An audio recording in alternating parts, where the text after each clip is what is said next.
Capítulo 1295.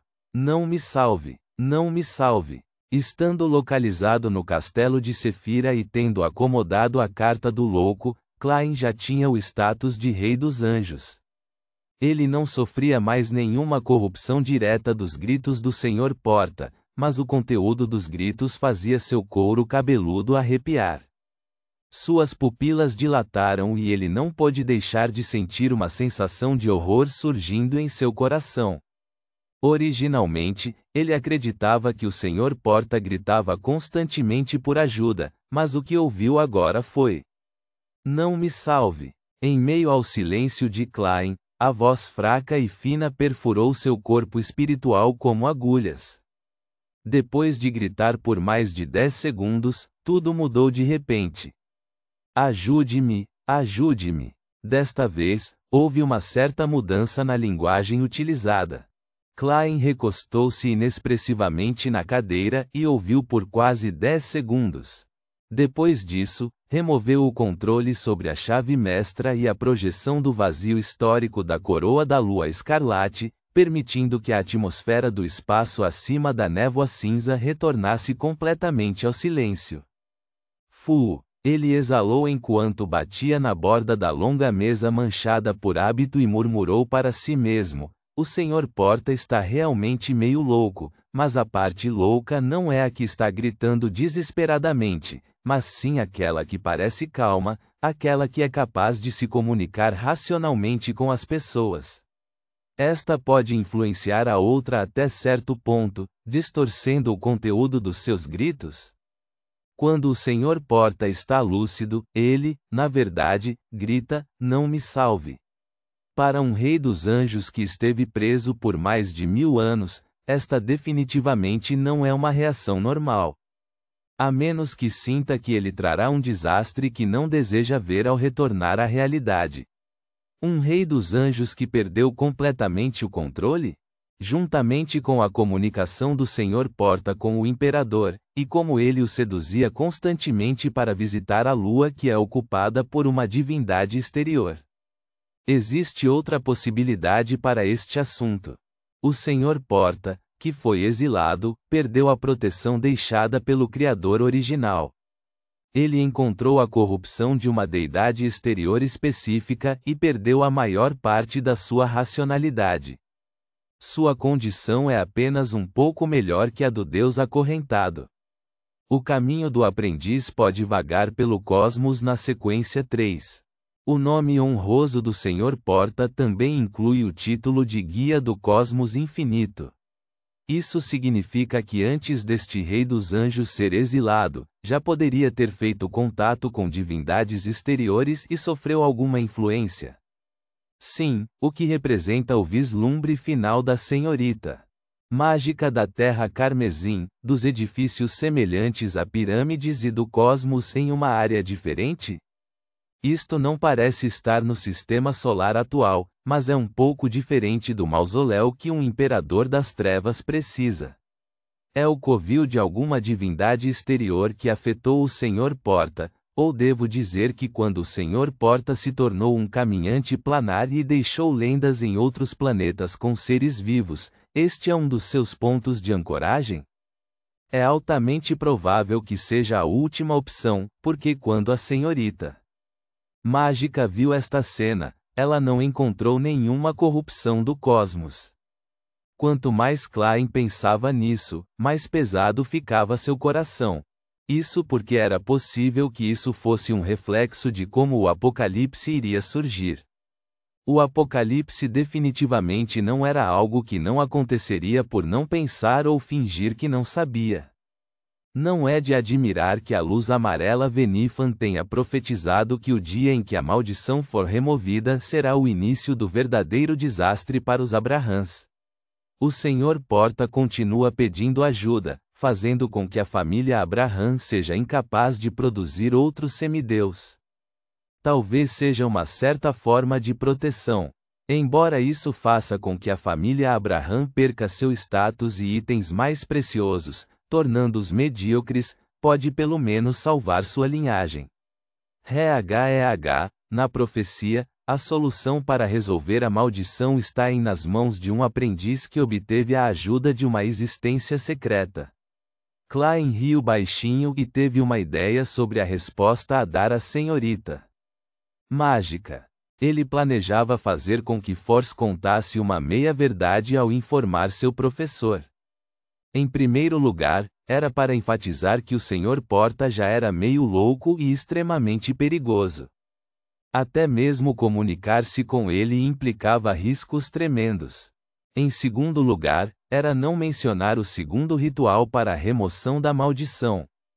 Tudo o que diria era sobre o sacrifício de um semideus vidente, um saqueador e um aprendiz. Com o primeiro ponto, os Abraham puderam entender por que seu ancestral insistia em pedir ajuda. Isso acontecia porque ele já havia perdido sua mente e poderia fazer todo tipo de coisas terríveis. Isso poderia efetivamente eliminar a ansiedade dos Abrahams, impedindo-os de ajudar o Sr. Porta a escapar e permitindo-lhes começar rapidamente a acreditar no louco. O segundo ponto era dissipar o pequeno número de Abrahams extremistas que queriam tentar a sorte. Isso porque não tinham a capacidade de completar tal ritual. Ao mesmo tempo, informar os Abrahams sobre o ritual aumentava a confiança que eles tinham em Force. Ignorando o pequeno número de feiticeiros secretos disponíveis, aqueles que podem se tornar feiticeiros bizarros são definitivamente muito difíceis de capturar. Além disso, a maioria deles está concentrada na ordem secreta. Lidar com eles é provocar Zaratu. Mesmo que os Abrahams tenham um semideus e possam usar um artefato selado de grau 0 por um curto período de tempo, é impossível para eles completarem o ritual tão facilmente. Sim, lidar com um parasita é o mais perigoso.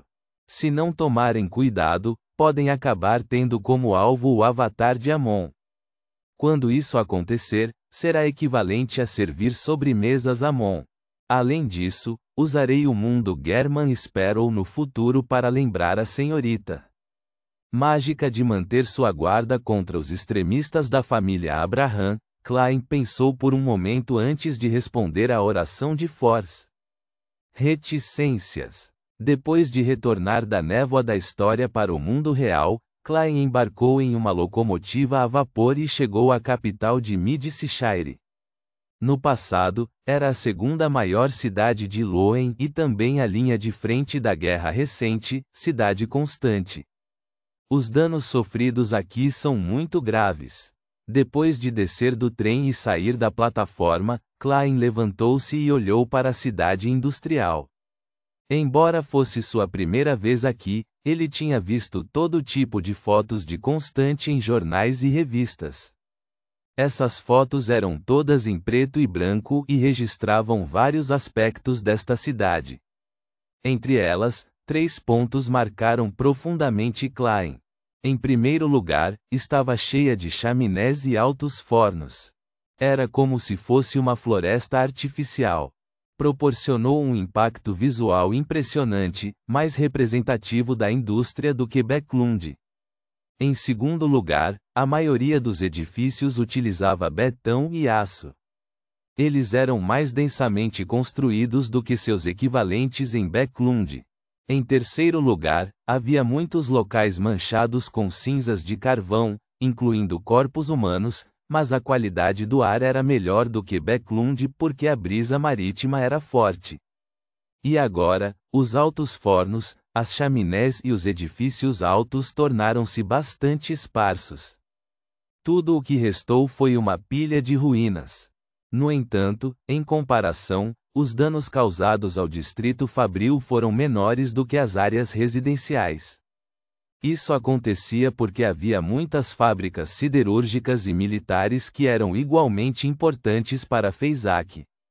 O número de mortos aqui é definitivamente superior a 100.000. Klein suspirou interiormente. Ele carregou sua bagagem, desceu as escadas até a estação da locomotiva a vapor e entrou na cidade constante. No caminho para o hotel, continuou atuando como um invocador de milagres e escolheu aleatoriamente um homem jovem e corpulento na casa dos 30. Sou um mágico errante. Meu melhor truque de mágica é realizar os desejos de qualquer pessoa. Você quer tentar? Klein, que antes tinha vergonha, agora era capaz de iniciar uma conversa naturalmente. O homem corpulento olhou para ele e acenou com a mão impacientemente. Você pode fazer meu pai, minha mãe, 2 irmãos e uma criança serem revividos? Dito isso, ele não esperou a resposta do mágico enquanto caminhava em direção à estação de transporte público mais próxima de uma maneira um pouco irritada. Ele bateu no peito esquerdo com o punho direito.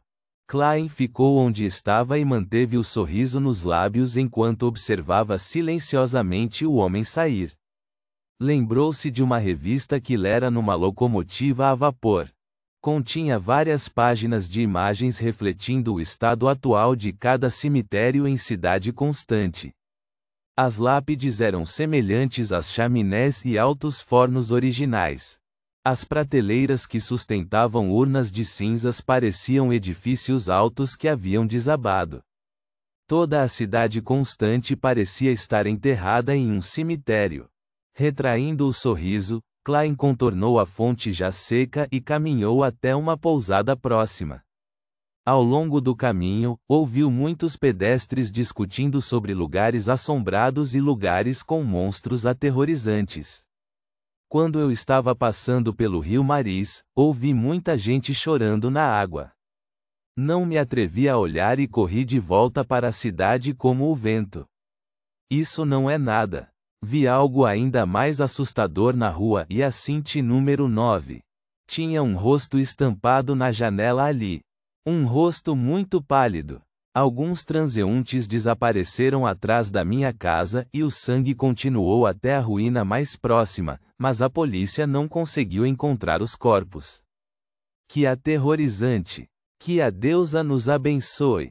Santo Senhor das Tempestades! Deixe esses fantasmas e monstros ficarem longe de nós. A propósito, a prefeitura publicou um comunicado informando que devemos denunciar a polícia assim que tais coisas forem descobertas. Pelo que parece, a guerra semelhante a um moedor de carne tornou impossível aplacar muitos cadáveres, permitindo que se transformassem em fantasmas. Ufa, na maioria das vezes, alguns dos mortos podem nem ter seus corpos intactos. Sim, definitivamente há muitos Beyonders que perderam o controle devido a um colapso mental ou por perderem seus familiares. Além disso, a maioria daqueles que não consumiram a poção de acordo com os procedimentos normais também perdem facilmente o controle. Os falcões noturnos e os punidores mandatários definitivamente esclarecerão esses assuntos, mas pelo menos na Cidade Constante, as pessoas podem ter encontrado muitos assuntos Beyonder por um longo período de tempo. Afinal, alguns fantasmas e monstros são bons em evasão e ocultação. Eles são muito astutos por natureza. Klein seguiu em frente e ganhou uma nova compreensão da situação de Constante. Aqui, encontrar eventos sobrenaturais não era mais uma coincidência. Em vez disso, era uma ocorrência diária com certa probabilidade. Nesse momento, Klein viu um grupo de falcões noturnos usando luvas vermelhas e sobretudos pretos atravessando a encruzilhada à sua frente. No entanto, ele não reconheceu nenhum deles. Na verdade, a Catedral da Serenidade enviou a equipe Luvas Vermelhas para ajudar. O que está acontecendo por perto?